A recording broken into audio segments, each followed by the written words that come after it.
Este es un trabajo que vamos a hacer entre todos. En la Sociedad Teosófica nos turnamos para sentarnos en este lugar y eso quiere decir que no hay autoridades. Nos turnamos para compartir nuestras experiencias, lo que nos ha impactado, lo que nos ha inspirado, y en ese compartir nos inspiramos mutuamente, nos ayudamos mutuamente. Por eso este círculo no es alguien que imparte a otro, sino que es un trabajo que hacemos juntos. De hecho, el mismo acto de estar aquí sentados es una participación activa. Nosotros no somos solamente este cuerpo físico. Tenemos aspectos más sutiles. Esos aspectos sutiles están funcionando constantemente, impactando al otro. Entonces, en este momento es un conjunto de muchas cosas. En ese conjunto nos elevamos el uno al otro. Entonces, esa es una participación muy activa también. Entonces decía, hay un punto que va a ser el que nos acompañe durante todo este trabajo, y ese es el anhelo, la razón por la cual estamos acá, nuestra aspiración, ¿por qué vinimos? ¿Qué buscamos? ¿Cuál es nuestro anhelo más profundo? Y me gustaría que en este momento dedicáramos un par de minutos para, si queremos podemos cerrar los ojos, sin ningún requerimiento más que tomar un momento para contactarnos con ese anhelo.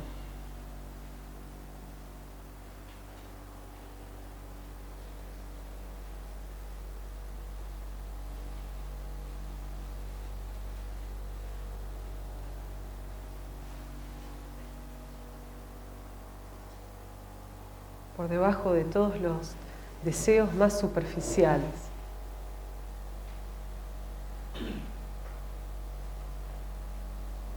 ¿Cuál es mi anhelo más profundo? ¿Qué es lo que busco?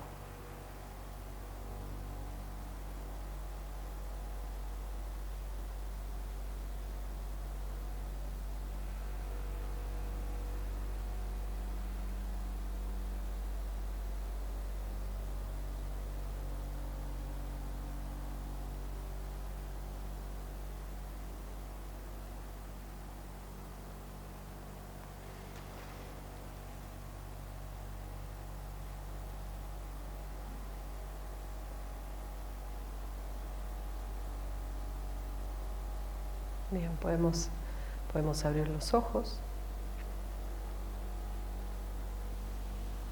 y seguir escuchando a este anhelo, seguir preguntándonos qué es lo que buscamos a través de todo este encuentro juntos. No es una respuesta definitiva, sino que es algo que se va revelando más y más. Lo importante es que el anhelo, cuando uno lo describe, ¿no? Si yo les pidiera a cada uno de ustedes que dijera en voz alta cuál es ese anhelo, se podría ver muy probablemente que el anhelo es muy similar o el mismo, pero toma palabras diferentes. Las palabras que el anhelo toma son importantes para mí y denotan mi necesidad interna. En otras palabras, como vamos a ir viendo esta semana, denotan mi temperamento. Alguien puede decir, lo que busco es la verdad. Otra persona puede decir, lo que busco es conocer a Dios. Otra persona puede decir, lo que busco es saber qué es el amor. Otra persona puede decir, lo que busco es la paz.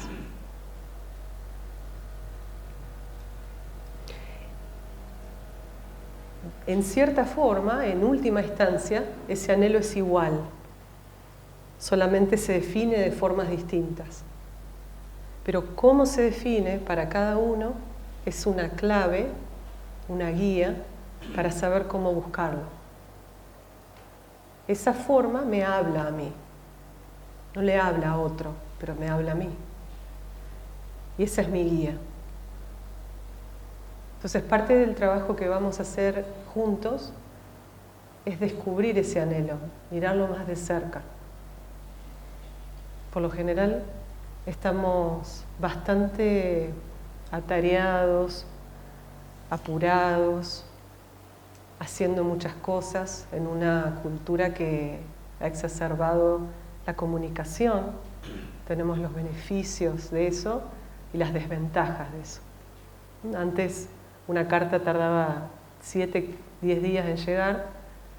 Ahora un mensaje, si no lo respondemos en 2 horas, te llaman para ver si estás vivo. Y eso hace que el aceleramiento sea muy grande y que no haya posibilidad de pausa y de mirar adentro. Entonces hay de por sí una tendencia muy grande en todos nosotros a buscar afuera y hacerlo rápido y dejar de lado aquellas cosas que por ahí llevan más esfuerzo, más tiempo, más pausa. Esta vida acelerada nos acelera y nos acelera por dentro. Y en ese aceleramiento no se puede ver no se puede escuchar aquello que habla solo en la pausa, en el silencio y en el espacio, si se quiere. Entonces, este encuentro es una oportunidad para cada uno de nosotros, independientemente de lo que yo diga, independientemente de lo que esté escrito en el cuadernillo. Esta es una oportunidad para cada uno de nosotros de contactarnos con ese anhelo y de dar ese paso, ese próximo paso que tenemos que dar. Esta también es una oportunidad para todos nosotros de hacer aquellas cosas que por lo general siento que no tengo tiempo para hacer. En este momento vamos a tener mucho tiempo, a ver si podemos utilizarlo sabiamente. Aquellas cosas que decimos que no tenemos tiempo para hacer, bueno, esta es una prueba para ver si era el tiempo el que nos faltaba.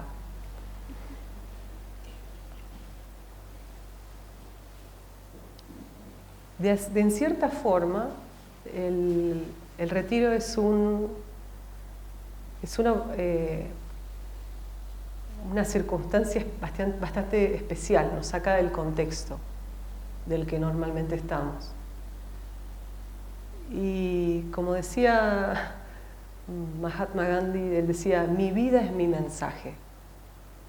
Mi vida es mi mensaje. Lo que hago, lo que digo, es lo que enseño, es lo que demuestro ser. Todos aprendemos, creemos que los niños aprenden con el ejemplo, pero en realidad todos aprendemos con el ejemplo. Lo que más nos impacta de una persona es lo que sentimos de esa persona, es su forma de ser, de comportarse, de estar con otros. Es esa cualidad la que percibimos más. Entonces este retiro es una oportunidad para nosotros de ver, bueno, cómo es nuestra vida, qué mensaje damos, qué mensaje nos damos, qué mensaje damos a los demás, cómo somos inspiración para otros, cómo no. Entonces, llegar a tiempo, llegar a horario es un acto de amor. Llegar a horario es un mensaje también, ¿no? Mi vida es el mensaje. Respetar el silencio de las salas, en las salas, es también parte de mi mensaje. La apreciación por lo que se ha hecho, la forma en que voy a trabajar con los grupos. Esta es una oportunidad más que nada para vernos. ¿Qué es lo que por lo general no tenemos tiempo de hacer? Vernos a nosotros mismos, lo que sentimos que no tenemos tiempo de hacer. En realidad vernos no lleva tiempo. simplemente un cambio de foco. O estamos mirando afuera o entretenidos con lo que pensamos, o cambiamos el foco y miramos adentro. Este trabajo va a ser un mirarse adentro, de principio a fin. Va a estar acompañado por algunos pequeños elementos teóricos, pero más que nada un trabajo para sí mismo, de autoconocimiento.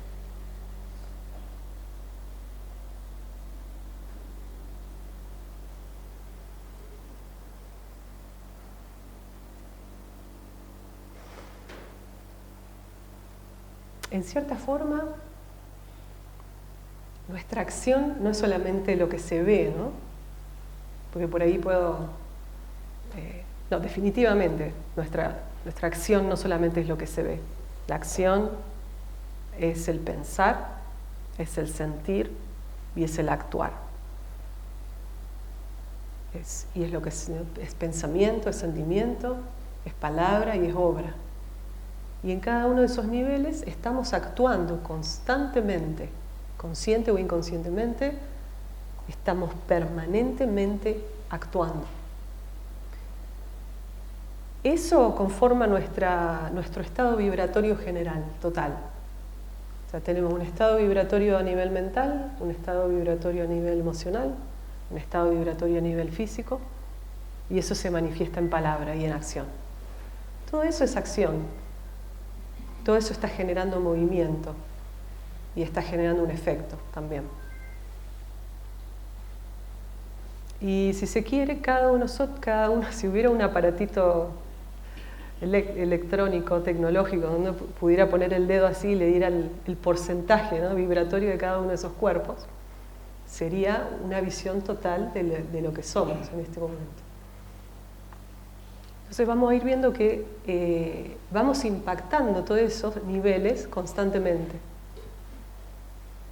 Y por lo general en formas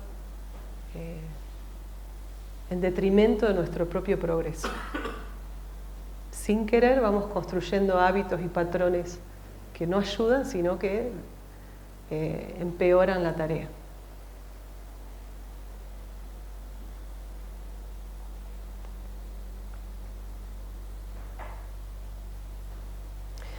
El énfasis, como les decía, va a ser en el trabajo interno, y para esto les voy a compartir un poema cortito y después continuamos.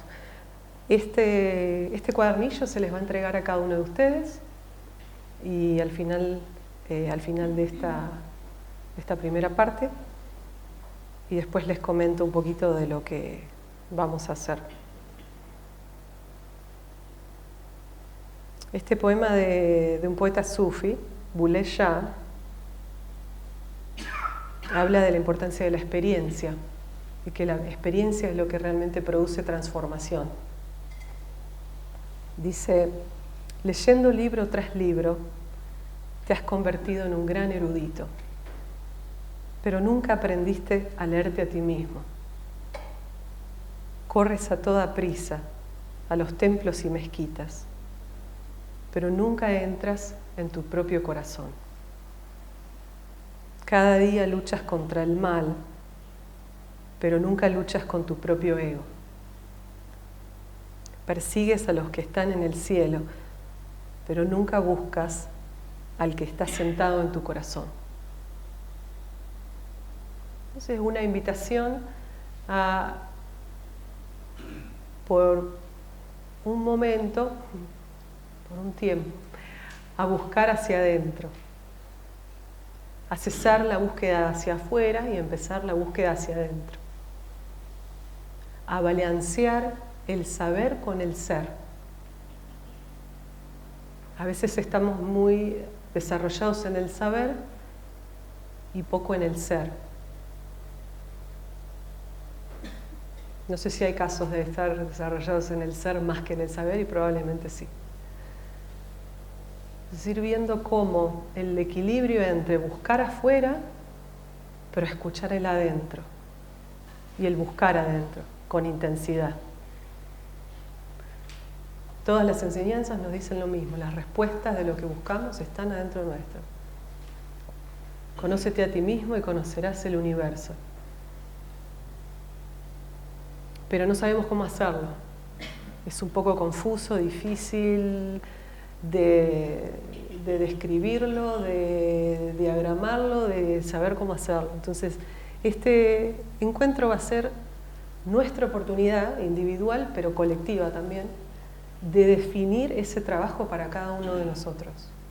Entonces,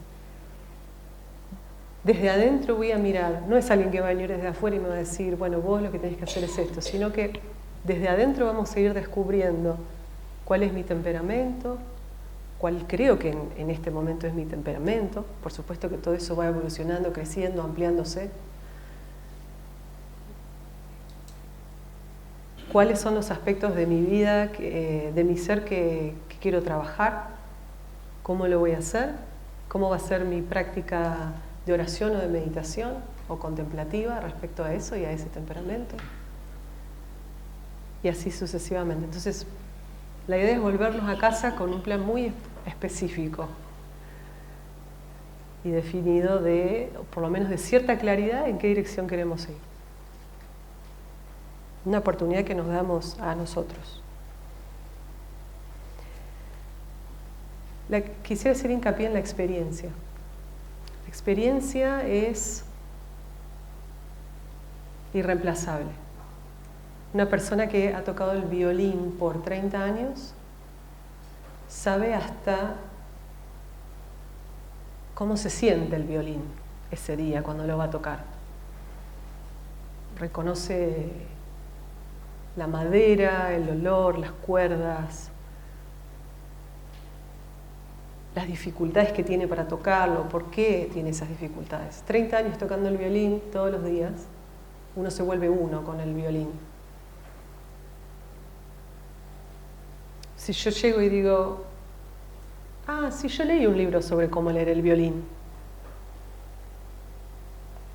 Entre una cosa y la otra hay un abismo. ¿Sí? La experiencia nos da una vivencia de las cosas que es tridimensional, que es que abarca todos nuestros niveles de existencia. Y doy el ejemplo del violín por darlo, pero podría ser la persona que trabajó la madera, un mecánico, la persona que cocina todos los días, o que realiza un oficio diariamente, empieza a conocer algo de eso que hasta ni siquiera se puede transferir muchas veces al otro. Se puede más o menos decir, mira, viene por acá, pero no, la experiencia es única, es de uno. Y hay personas que han tocado el violín 30 años y cada uno lo ha hecho de una forma distinta. La experiencia que han tenido ha sido también totalmente distinta. Y eso es lo que produce transformación. En mi opinión. Todo lo que voy a decir es en mi opinión. Entonces hay una parte teórica, hay una práctica. De la práctica nace la experiencia y de la experiencia me encuentro en un lugar, en un punto más elevado en donde la teoría se vuelve otra cosa. Es como una espiral que va ascendiendo. De teoría, práctica, experiencia y salto al próximo nivel. Teoría, práctica, experiencia y salto al próximo nivel. Porque cada vez que ganamos experiencia, volvemos a los mismos libros y leemos cosas que nunca habíamos visto. Entendemos cosas que ni siquiera sabíamos que estaban ahí. Y decimos, ahora entiendo que era esto. ¿Qué pasó desde ese momento hasta acá? La vida nos asiste. Y nuestro propio esfuerzo, siempre. No hay forma de progreso sin nuestro propio anhelo. Y no solo el anhelo, sino el seguir el anhelo. Escucharlo, y esforzarnos en esa dirección.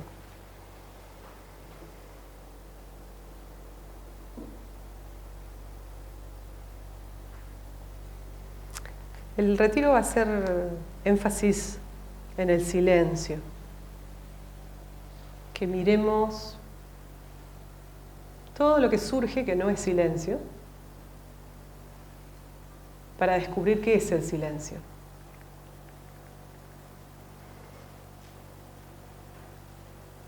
El que habla no escucha. Es muy simple. Cuando uno está en una conversación, el que habla es el que está ejerciendo ese movimiento hacia afuera. No hay capacidad de escuchar.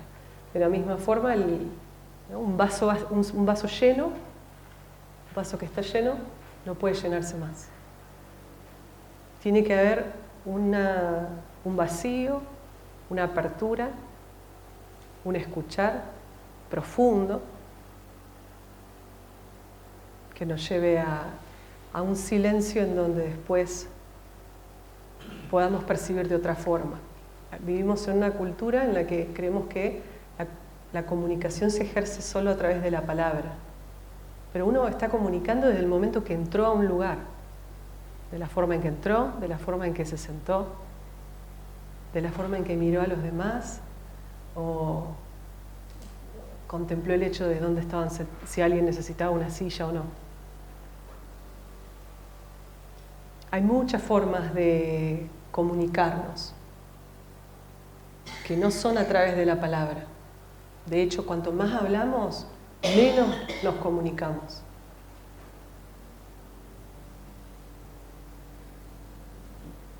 Hay un par de místicos que dicen que el silencio es el único lenguaje de Dios. Todo lo demás son traducciones pobres. Y bueno, me gustaría que hiciéramos énfasis en ese silencio.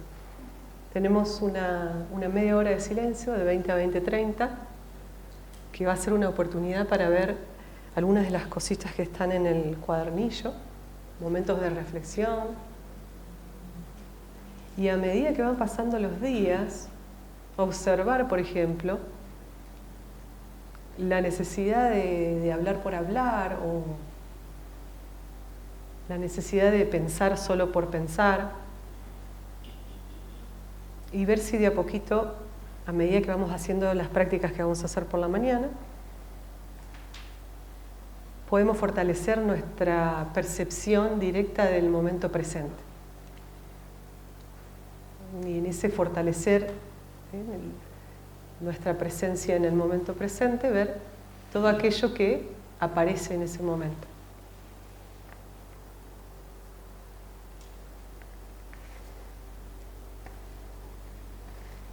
En cierto sentido, el trabajo es simple. Lo único que tiene que haber es determinación o un anhelo tan grande que abarque toda mi vida y todo mi ser. Eso es lo único que hizo la diferencia entre los que se iluminaron y los que no. Lo que hicieron con todo su ser. ¿Quién lo puede hacer? Todos. Cada uno de nosotros. No hay elegidos. Pero el anhelo tiene que llenar todo nuestro ser. Los que llegaron hasta, nunca es el final del camino, pero al final de cierto proceso del camino, se convirtieron en el camino mismo, utilizando todo su anhelo para estar presente momento a momento en eso que buscaban. Y así, en muy corto tiempo, llegaron a cierta parte de la meta, ¿no? Una meta que siempre continúa y se sigue expandiendo.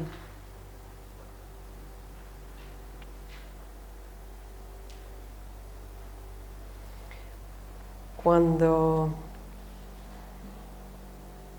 los maestros de HPB hablaban, muchas veces decían, inténtelo, inténtelo.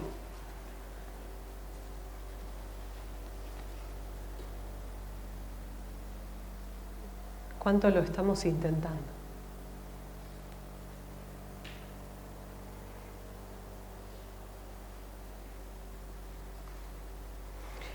Hay dos cositas que quisiera compartir del cuadernillo. Una es una frase en realidad son dos poetas. A veces creo que una vida entera podría vivirse tratando de seguir un poema. De la misma forma que los libritos pequeños. Esos libritos pequeños son poderosísimos. Uno de esos puede llevarnos lejos. Y a veces cuando se tiene una idea general de lo que es el camino, o más o menos uno va entendiendo lo que eso significa, un poema puede ser una guía completa de eso, si lo vivimos realmente. Rainer Maria Rilke es el poeta, y que en un momento es que está escribiendo a otro poeta, a un joven poeta. Entonces se llama Cartas a un joven poeta. Y esto es un fragmento de un fragmento mucho más largo. Pero él le dice, entre otras cosas muy bellas, le dice esto. Quisiera rogarle, Señor, querido Señor, de la mejor forma que puedo, que tenga paciencia con todo lo que está sin resolver en su corazón. Y que trate de amar las preguntas en sí mismas como si fuesen cuartos cerrados o libros escritos en un lenguaje foráneo. No busque las respuestas, las cuales no le podrían ser dadas porque no sería capaz de vivirlas. Y el punto es vivirlo todo. Viva las preguntas ahora. Quizás algún día en el futuro lejano, gradualmente y sin siquiera notarlo, vivirá su camino hacia la respuesta.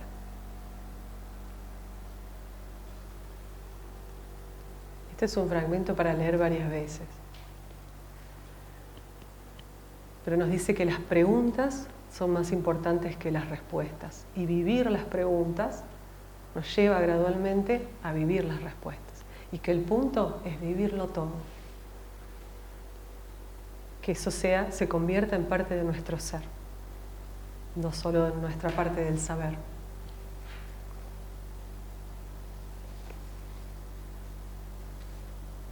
Mucho de lo que vamos a ir viendo es cómo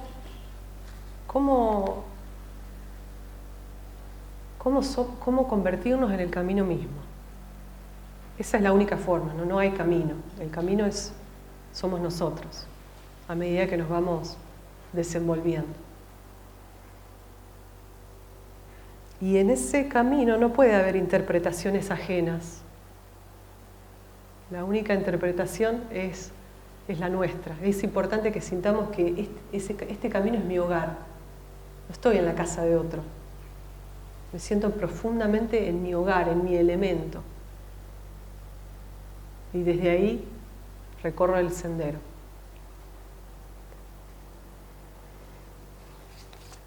El otro poema que quería compartir es de un poeta que todavía está vivo, es un señor de Inglaterra, que se llama David Whyte.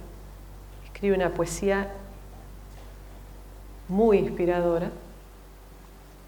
Y este poema lo traduje al castellano argentino, o al español argentino, para que nos llegue más de cerca. Si no, a veces la distancia en la forma en que se escribe puede sentirse un poco ajena. Y dice así: empezá cerca, no des el segundo paso o el tercero. Empezá con el primero, cerca. El paso que no querés dar.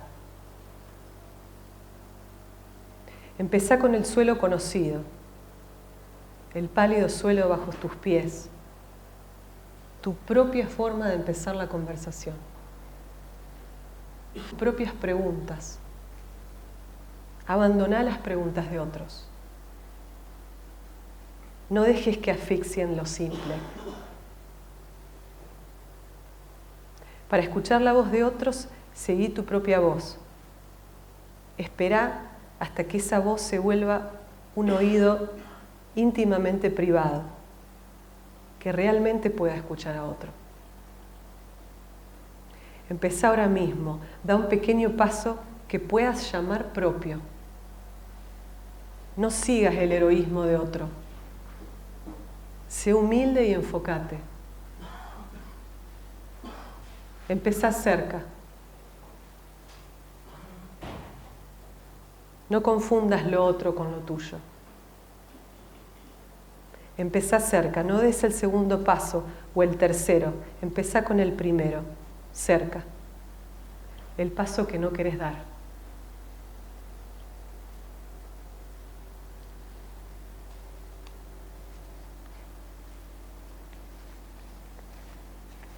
¿Cuál es el paso que no queremos dar? Creo que vamos al tercero y al cuarto o al paso de otro porque dar nuestro paso es difícil. Y creo que en este momento cada uno de nosotros tiene un paso para dar, el que no quiere dar. Y ese es el paso que tenemos que dar para que lo próximo se abra. En este proceso hay un elemento de coraje, de confianza en el proceso, ¿no es cierto? El coraje nace de la confianza en el proceso. Y aunque sea un paso muy pequeño, aunque sea un paso muy grande, aunque sea un paso interno, aunque sea un paso externo, va a ser distinto para todos, pero cada uno de nosotros en este momento tiene un paso a dar. Y ojalá que este encuentro nos ayude a descubrir cuál es ese paso.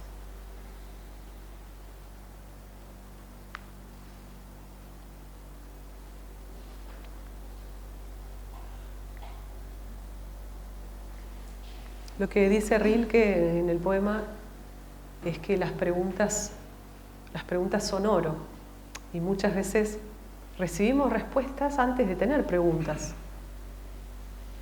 Entonces ahí cerramos la posibilidad de la pregunta, cuando ya tenemos respuestas ajenas.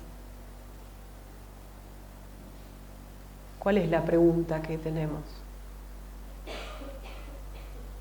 Hay el maestro Suzuki de la tradición Zen, dice que en la mente del principiante hay muchas posibilidades y en la mente del experto muy pocas. Entonces él dice, siempre hay que mantener la mente del principiante, donde siempre haya muchas posibilidades. ¿Qué quiere decir? Vivir las preguntas. También.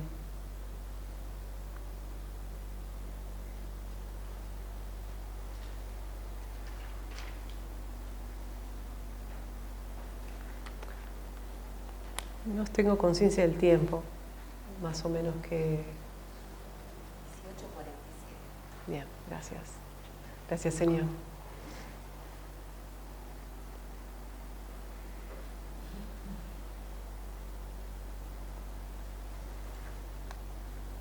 Hoy a la tardecita, entre las 20 y 20:30, que va a haber la media hora de silencio, es una buena oportunidad para leer las primeras 3 páginas. Sí, más o menos, las primeras 3 páginas de este cuadernillo. Lo que quería comentarles antes de que hagamos una práctica muy sencilla es un par de cosas.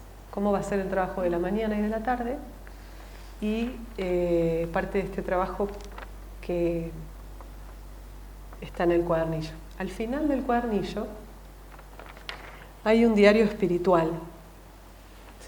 Es un diario para llevar cuenta.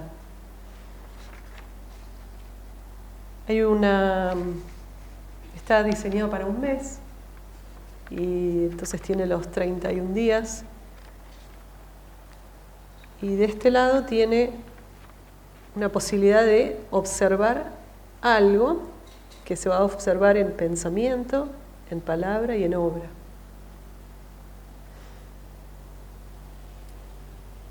Abajo del cuadro hay sugerencias de algo que uno quisiera observar, por ejemplo. O sea, lo que uno va a observar es la falta de, o sea, cuando uno falta en eso. Entonces esto va a ser como un proceso de descubrimiento. No hace falta que esto lo empiecen a llenar ahora. Algunos de ustedes pueden verlo y decir, sí, yo lo que tengo que trabajar, la forma en que por lo general se hace esto es, uno ve en qué tengo que trabajar, en qué siento que está siendo un obstáculo en mi vida. En el aspecto negativo, si se quiere. Digamos, siento que, no sé, tengo que trabajar en la irritabilidad o en la falta de paciencia, en la reacción inmediata, no sé, lo que sea.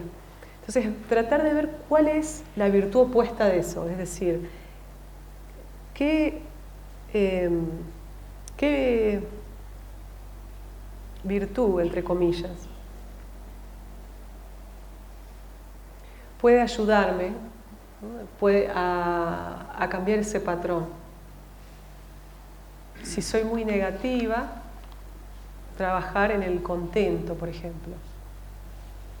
Si siento mucho acelere, trabajar en la paz. Bueno, uno puede trabajar, ¿no?, en la humildad, a veces es la no violencia, hay muchas formas de ser violento. Puede ser emocional, mental, verbal. La veracidad, el amor, la paciencia, el desapego. Entonces, bueno, hay sugerencias, pero el trabajo va a ser, la tarea va a ser, y eso se puede empezar hoy mismo, para que ustedes puedan llenar este diario y decir, bueno, este año voy a trabajar sobre estos aspectos.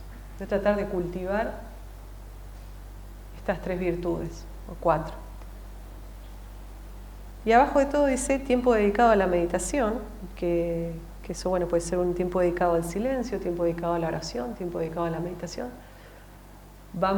Por las mañanas vamos a experimentar juntos las prácticas contemplativas, y parte del trabajo es que cuando termine la escuela ustedes tengan escrito en una hoja cuál va a ser su práctica, cómo la van a hacer.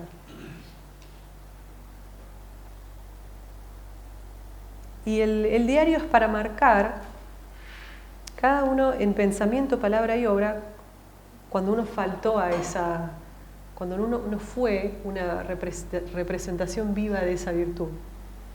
Y esto se hace con tremenda compasión. O sea, esto no es un juicio a sí mismo, esto es una herramienta de autoconocimiento. Porque ¿qué pasa? Cuando uno no se pone una tarea, la vida corre, y la vida corre rápido. Por ahí nos encontramos ya a los 50 y que nos queda poco tiempo. Y si uno no se pone la tarea y dice, bueno, voy a trabajar en esto, voy a observar tal cosa, voy a tener una práctica de esto o de lo otro, el tiempo transcurre y eso no se hace. Entonces la autoobservación tiene mucho que ver con nuestra capacidad de ver. Es decir, somos inconscientes de muchas de las cosas que hacemos, reacciones automáticas, formas de ver la vida, prejuicios. Los prejuicios que actúan en nosotros automáticamente, completamente, ni siquiera somos conscientes de ellos. Entonces, gran parte del trabajo es aprender a vernos, pero aprender a vernos con tremenda compasión. Que ese es otro de los problemas que tenemos. Que porque tenemos este juicio con nosotros, después no nos queremos ver. Porque estamos protegiendo eso. Entonces, si no hay nada que proteger, uno puede verse con mucha libertad. Si veo este trabajo como un acto de verdadero amor, para que la vida que me anima pueda liberarse, sea, se puede hacer un trabajo desde un ángulo completamente distinto. Entonces no es un juicio esto, no. Es cuanto más me vea, más libre soy. Cuanto más sepa quién soy, menos reactivo voy a ser, porque veo mis defectos, veo quién soy. La humildad, que muchas veces se malinterpreta, creo que tiene que ver mucho más con conocerse a sí mismo y saber quién es uno.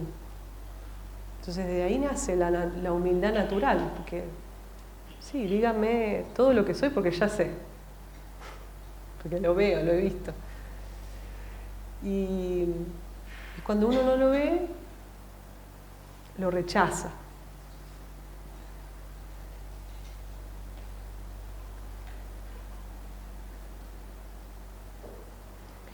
El tema de aprender a ver es algo bastante complejo.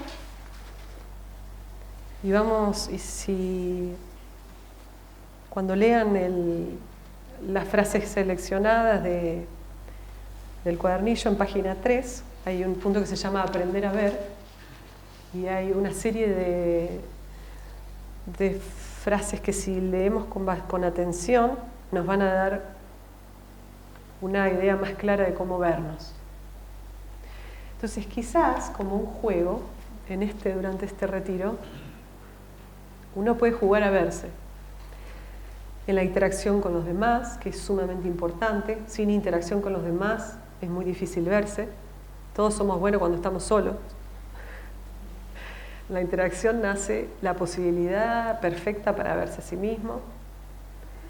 En ese verse podemos ver lo que es la crítica, el prejuicio. Quiero hablar del prejuicio, no me quiero olvidar.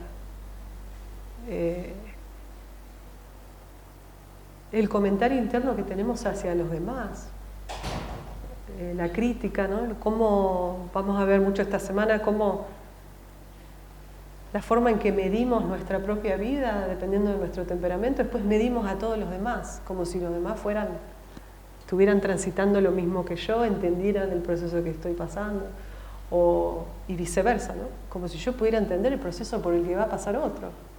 Jamás puedo medir a otro con mi vara. Es imposible. Y sin embargo lo hacemos todo el tiempo. Tenemos prejuicios acerca de todo lo que hacen los demás y la vida que llevan y cómo la llevan, como si nuestra vida estuviera resuelta y supiéramos qué es lo mejor.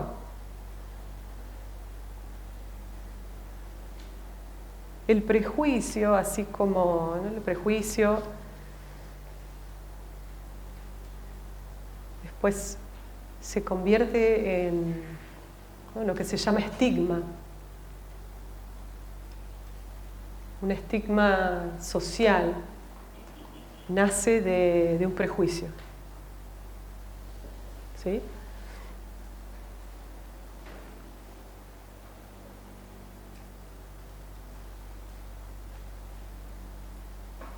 ¿Qué es el prejuicio?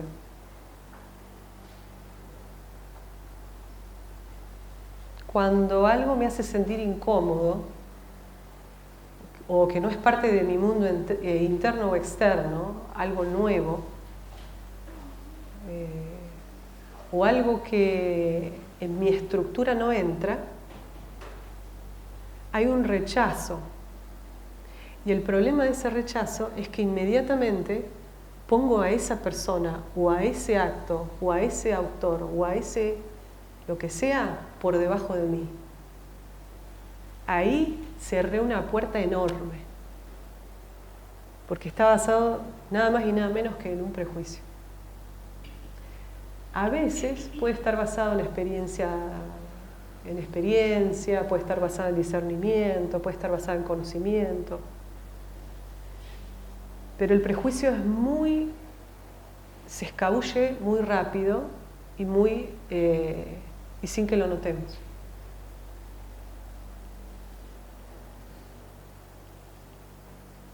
Y ahí le ponemos etiquetas grandes y pesadas. Esto no es teosofía. O cosas por el estilo, lo que sea, ¿no?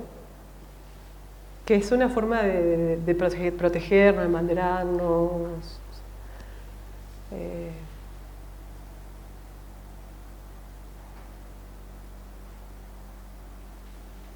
Entonces, bueno, una de las tareas también es descubrir cómo y de qué formas estoy construyendo ese prejuicio, estructura interna.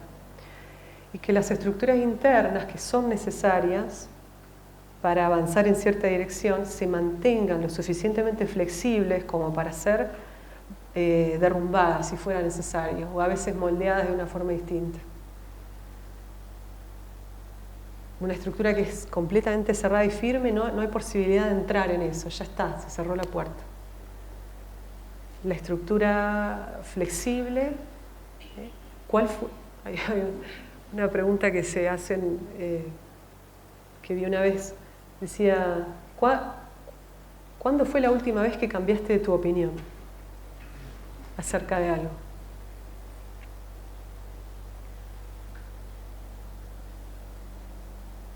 Solo por deporte tendríamos que levantarnos todas las mañanas y cambiar la opinión acerca de algo para mantenernos flexibles.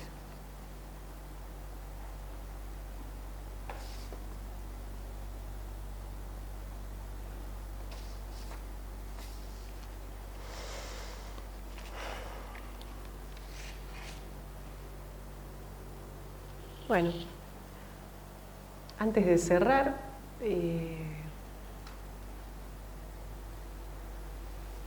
les digo un par de cositas más respecto al trabajo y después hacemos una pequeña práctica antes de irnos.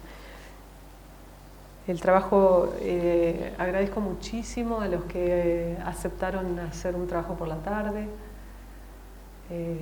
a los que dijeron que sí para estar acá sentados, que a veces cuesta mucho, y a los que dijeron que no y se ofrecieron a ayudar detrás de bambalinas. A todos los que nos ayudan constantemente, que por ejemplo Christian Conen, lo voy a decir en cámara, que está siempre detrás de bambalinas, pero ha asistido a muchas personas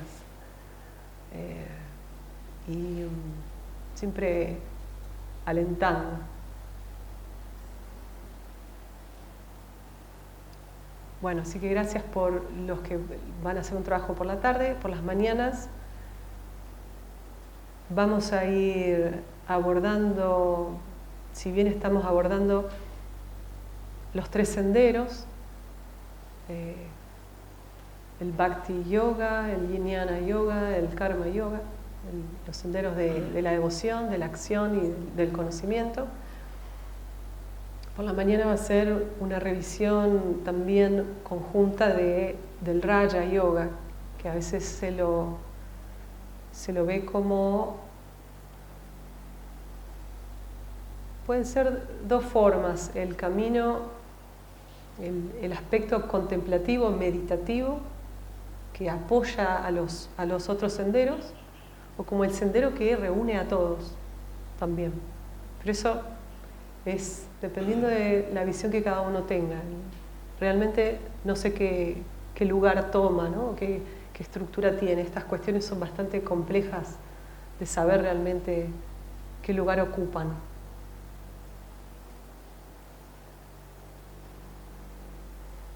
Y lo último es que con el cuadernillo van a recibir 3 tarjetitas blancas. Y la idea es que a medida que se va haciendo el trabajo, a medida que vayan descubriendo cuáles son las virtudes que quieren trabajar, que van a ser parte de ese diario espiritual, que al final de la escuela, y por supuesto esto siempre es opcional, pero que al final de la escuela puedan tener 3 tarjetitas que en la parte de adelante diga en qué va a trabajar uno, ¿no? Qué aspecto que defina muy con forma de sutra, ¿no? Y ahora les doy un ejemplo. Y en la parte de atrás uno puede explicar un poquito de qué se trata lo que va a trabajar, como para tenerlo con uno, llevárselo con uno y ponerlo en la heladera. Iba a decir, no vale llenarle el diario al marido o a la esposa, no lo pongan en la heladera porque ahí van todas las faltas. A ver si todavía se tientan. Pero las tarjetas son una opción. Hay una monja budista del budismo tibetano que ellos trabajan mucho con los slogans, toman sutras y los vuelven prácticas muy concretas. Entonces, yo voy a dejar sobre la mesa una serie de tarjetas. Están en inglés, las voy a traducir algunas para que se vea la idea. Y, por ejemplo, una de ellas dice, en el frente dice, no seas predecible. Y del otro lado explica, ¿no? Cuando alguien te hiere, no quieras herir de vuelta, ¿no? Porque te sentís herido. O, no tengas siempre la misma respuesta a las cosas. A ver, ¿qué pasa si probás otra respuesta? Actuar desde otro lado. Y así como esos eslogan, hay muchos más, algunos más difíciles de practicar que otros. Y la idea es que uno cree su propio eslogan, su propio sutra, y que sea inspirador para uno.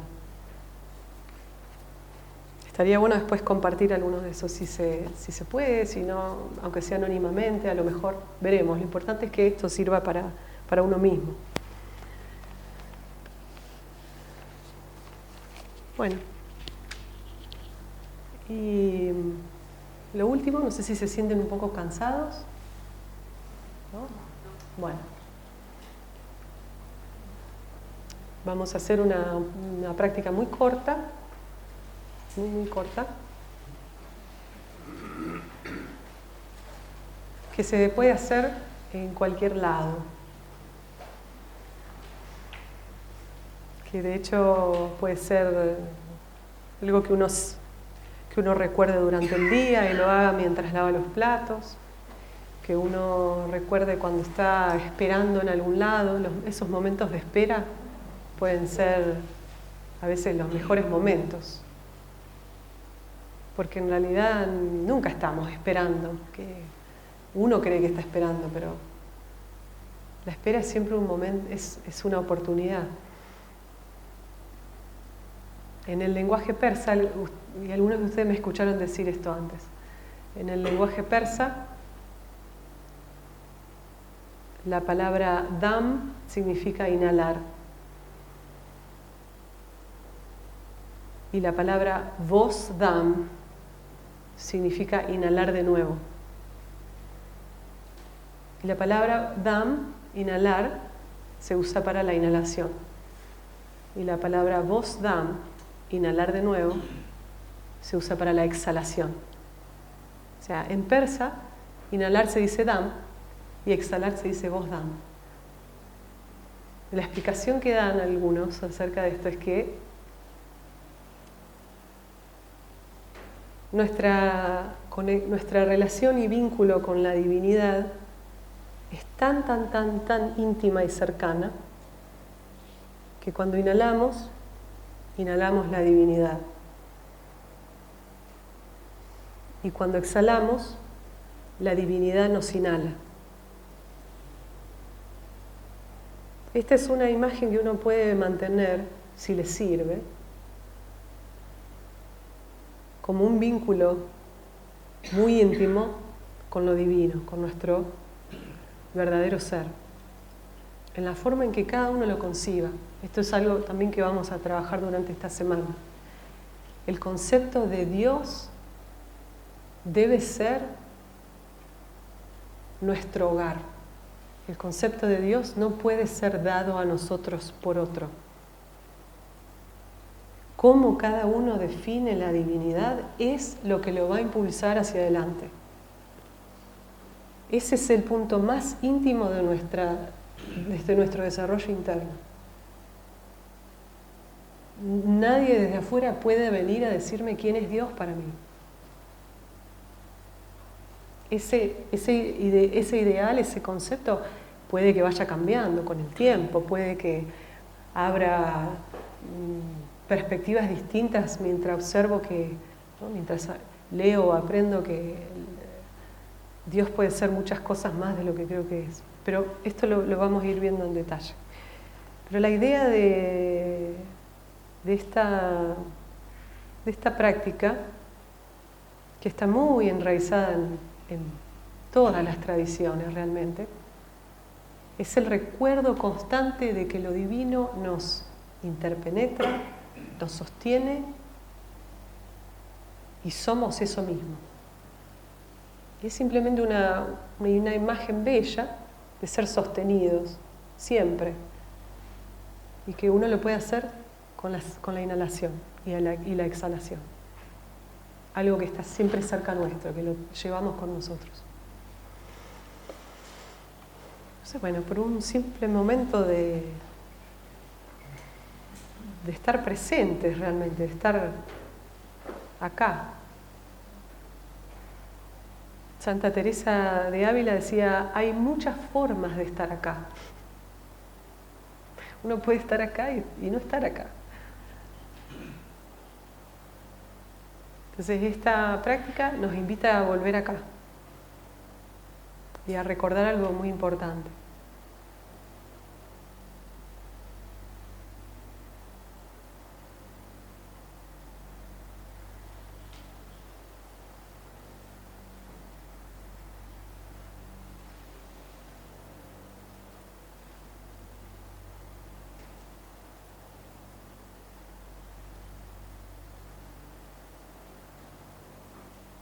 Podemos descansar en la espalda en la silla, no hay necesidad de mantener la columna erguida, simplemente descansar.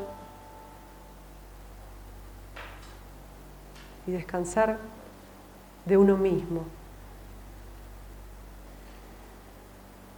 Uno cree que se cansa del hacer, del otro, pero en realidad de lo que estamos cansados es de nosotros mismos.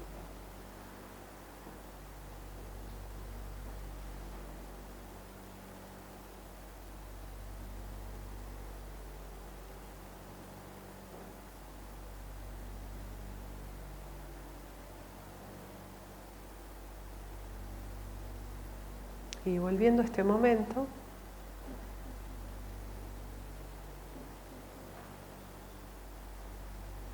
percibiendo lo que percibo desde acá, con los ojos cerrados.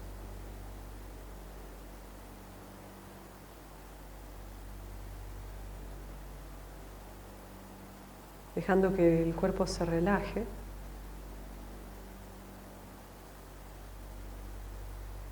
Por lo general estamos sosteniendo algo. La tensión nace del querer controlar la vida.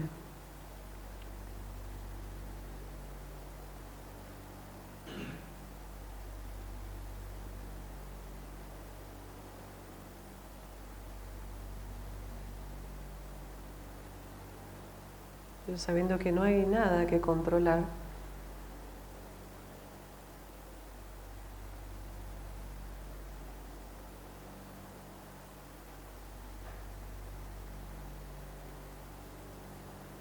Relajamos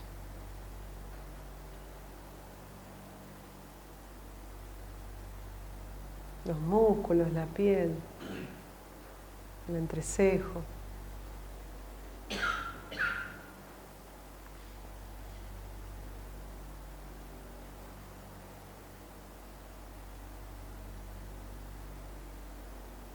Y llevando la atención a la respiración.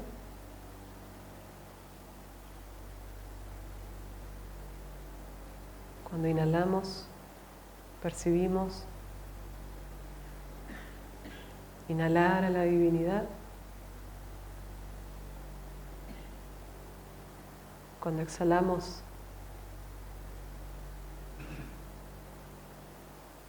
saber que somos inhalados.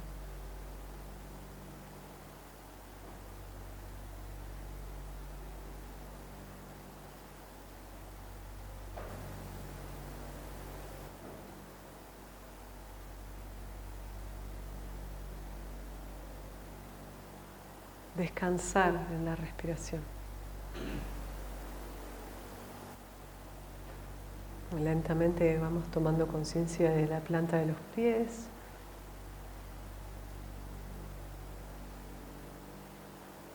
De la sensación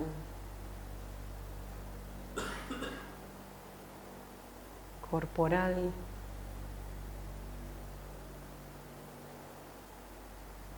El aire que toca la piel.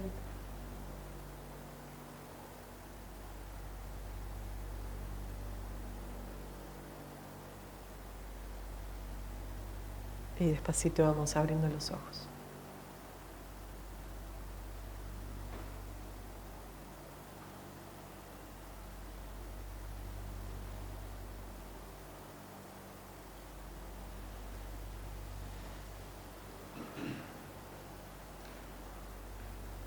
Un último punto,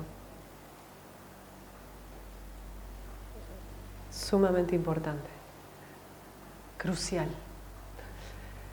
El momento en que uno se pone la tarea de mirar un objeto interno, cualquiera sea, como vamos a ver esta semana, de permanecer en algo que algunas tradiciones llaman concentración.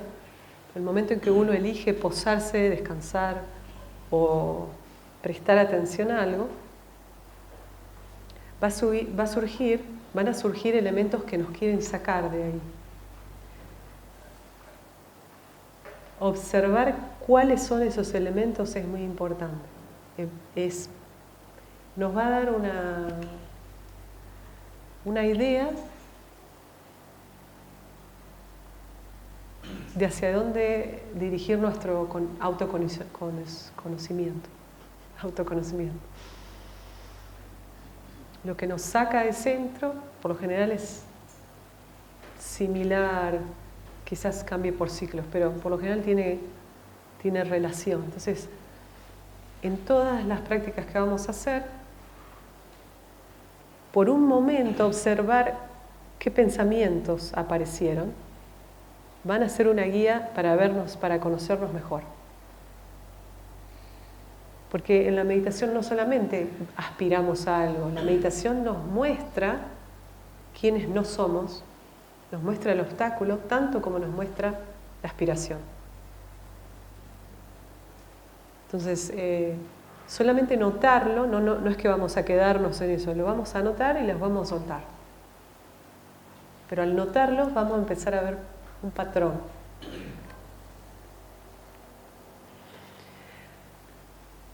Cuando uno habla con una persona, con cualquier persona, hasta podemos pensar personas que conocemos de acá, más o menos sabemos cuál es la historia que se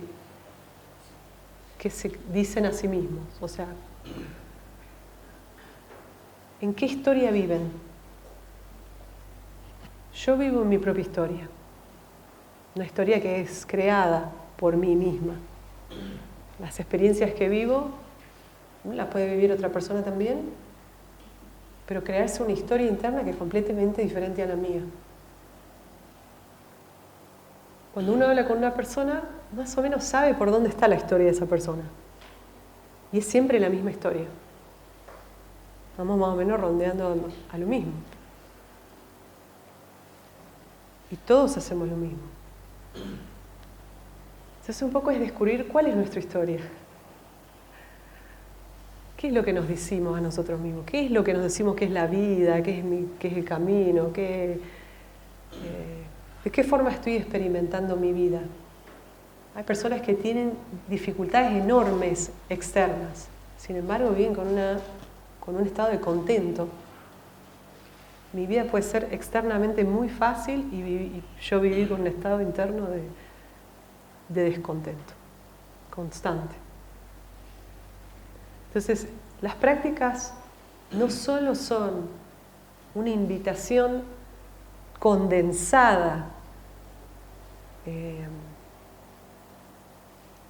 potente, intensa de una aspiración, sino que es también lo que nos muestra el obstáculo, lo que está oscureciendo, el obstáculo que está por delante. Entonces, al ver el obstáculo, uno puede sacarlo, pero si no vemos el obstáculo va a estar siempre ahí. Por eso las prácticas contemplativas son tan importantes para el autoconocimiento.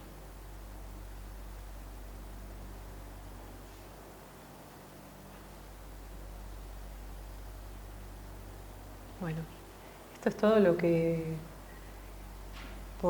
quería compartir en esta introducción. Creo que por hoy podemos dejar acá.